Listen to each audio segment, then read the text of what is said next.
आया जो थी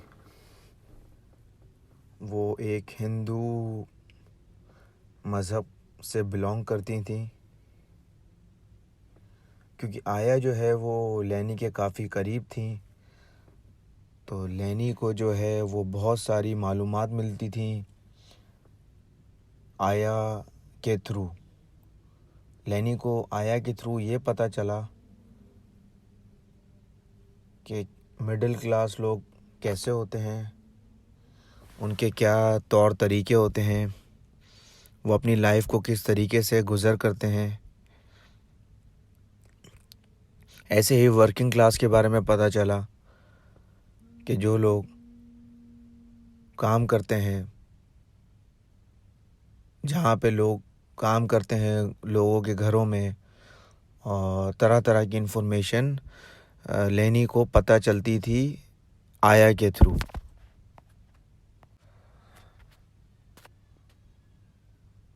आया जो थी वो बेहद खूबसूरत और हसीन कह लें उनको, क्योंकि वो उम्र के उस दौराए में थी जहाँ पे वो बहुत ज़्यादा खूबसूरत थी। पूरे मोहल्ले के, सोसाइटी के लोग आया के हुस्न और उनकी जो हुस्न था उसको लेकर उनके पीछे दीवाने थे।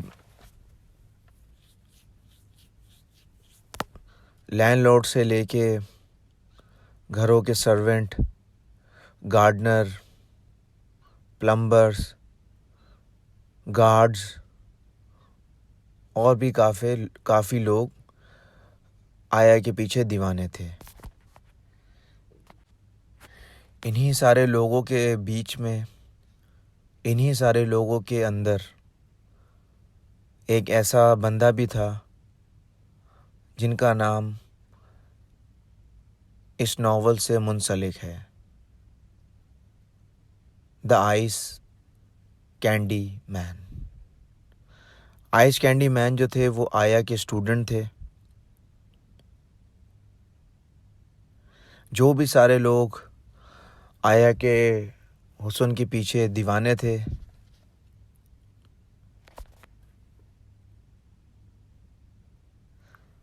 उन सब में मुस्लिम भी थे, हिंदू भी थे और क्रिश्चियन लोग भी थे। इस तरह लैनी को अंदाज़ा हुआ, लैनी को पता चला कि किस तरीके से एक वुमेन के हाथ में पावर होती है, अथॉरिटी होती है, वो किस तरीके से लोगों को कंट्रोल कर सकती है, एक महिला। साथ ही साथ राइटर लिखते हैं कि लैनी जो है वो एक इंट्रोवर्ट लड़की होती हैं, मतलब ना वो किसी से ज़्यादा बात करती हैं, ना जो है इतनी कन्वर्सेशन में किसी से वो सोशल होती हैं। तो लैनी जो है उन अब बचपन से ही लोगों की बातें सुनती सुनती बड़ी हुई कि उसके इर्द गिर्द सराउंडिंग में कौन क्या लोग बातें कर रहे हैं, क्या चल रहा है, कौन क्या बात कर रहा है। उस टाइम पे जब लैनी छोटी थी तो नावल के स्टार्टिंग में ही ये बताया गया है कि सब लोग जो हैं वो पॉलिटिक्स में इंटरेस्ट ले रहे थे। पॉलिटिक्स में सब लोग पॉलिटिक्स के ऊपर बातें कर रहे थे, क्योंकि उस टाइम पे वर्ल्ड वॉर टू जो है वो ख़त्म हुई थी और सब लोग जो हैं वो इस कश्मकश में थे कि अब जो है वो after the world war two अब क्या सारी चीज़ें होंगी, कि अब किस तरीके से इंडिया क्या स्टेप लेगा और किस तरीके से वो ग्रो करेगा।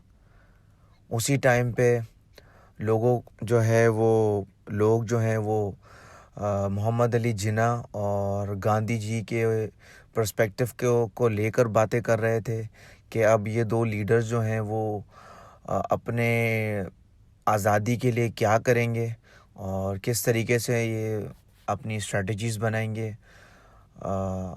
उसी टाइम पे जब ये सारी बातें चल रही थी तो गांधी जो हैं वो गांधी जी, उन्होंने लाहौर भी विज़िट किया।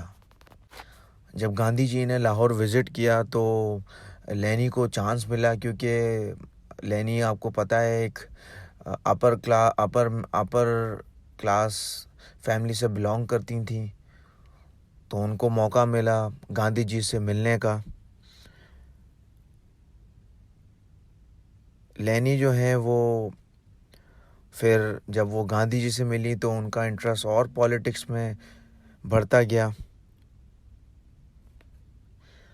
और इंटरेस्ट बढ़ने की सबसे बड़ी वजह ये भी थी कि उनके सराउंडिंग में इर्द गिर्द लोग जो हैं वो सिर्फ पॉलिटिक्स के बारे में बात कर रहे थे, और लेनी को भी इस बारे में बड़ा इंटरेस्ट हुआ। वो भी पॉलिटिक्स के बारे में बड़ा सोचने लगी। उस टाइम पे जो है बड़ा एक रिलीजियस इंडिफरेंसेस जो हैं वो पैदा हो रहे थे हिंदू मुस्लिम के बीच में, और लेनी ये इस चीज़ को ऑब्ज़र्व कर रही थी कि क्या सारी चीज़ें हो रही हैं मुसलमानों और हिंदूज़ के बीच में। उसी दौरान जो है वो लेनी जो है विज़िट करती हैं एक विलेज में, जिस विलेज का नाम होता है पीर पेंदो। अपने कुक के साथ वो विज़िट करती हैं इस विलेज को। उनके जो कुक हैं उनका नाम होता है इमामुद्दीन, जो हमने शुरुआत में ही आपको बताया था। वो इमामुद्दीन के साथ जो हैं वो विज़िट करती हैं पीर पेंडो विलेज में।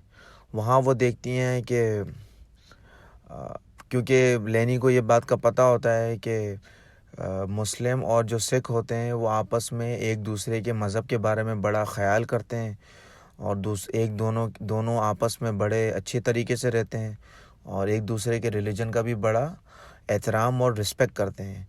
बट उस टाइम पे प्रॉब्लम ये हुआ था कि क्योंकि पार्टीशन की हवाएं और रूमर्स जो हैं वो हवाओं में थे कि पार्टीशन होने वाला है और ये सारी चीज़ें होंगी, झगड़े होंगे, फसाद होंगे। तो ये सारी चीज़ें जो हैं वो लेनी ऑब्ज़र्व कर रही थी, और लेनी ये भी साथ साथ एनालाइज और देख रही थी कि जो उस विलेज के जो सिख लोग थे वो काफ़ी डरे हुए थे मुस्लिम से, क्योंकि मुस्लिम जो हैं वो वहाँ पे मेजॉरिटी में थे और सिख जो हैं वो इतने ज़्यादा नहीं थे। तो सिख जो हैं वो वहाँ पे काफ़ी डरे हुए थे रिगार्डिंग ये सारी अफवाहों के मुतहक। तो ये लेनी जो है लेनी ऑब्ज़र्व कर रही थी ये सारी चीज़ें।